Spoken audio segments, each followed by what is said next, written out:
Hey there, this is Ravi Katiyar from Drawing Diary 2000 channel, and today we are going to draw this shiny hand. And if you want to download the reference pic, you can check the link in the description. So without any further ado, let's get started.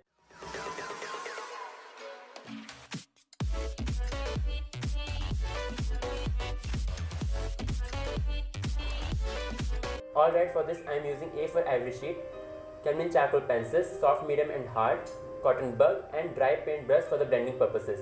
I have already drawn the outline of the picture through the grid method rule. So starting with the darkest part of the reference picture, I am using hard charcoal pencil for basic outline and then shading with the soft charcoal pencil because it is dark pigment and soft as well. And it is easy to cover large area. Many of you may ask what is the difference of charcoal and carbon pencils. So for that we can produce a deeper black than graphite pencils but are smoother than charcoal.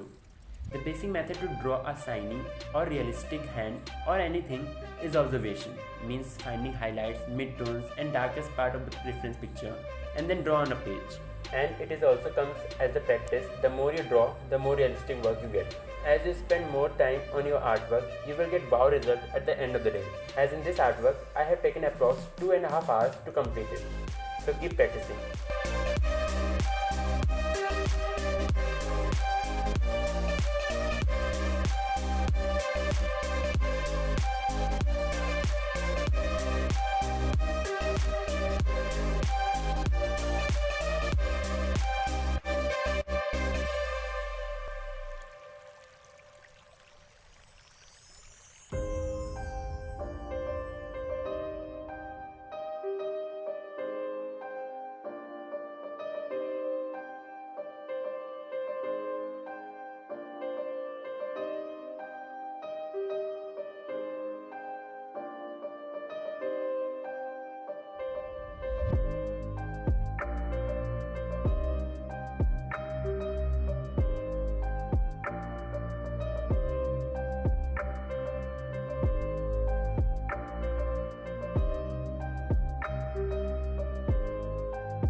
what we did it. I hope you enjoyed the video, and if you did, then make sure you like the video and subscribe the channel. And not just subscribe the channel, press the bell icon so you don't miss any updates.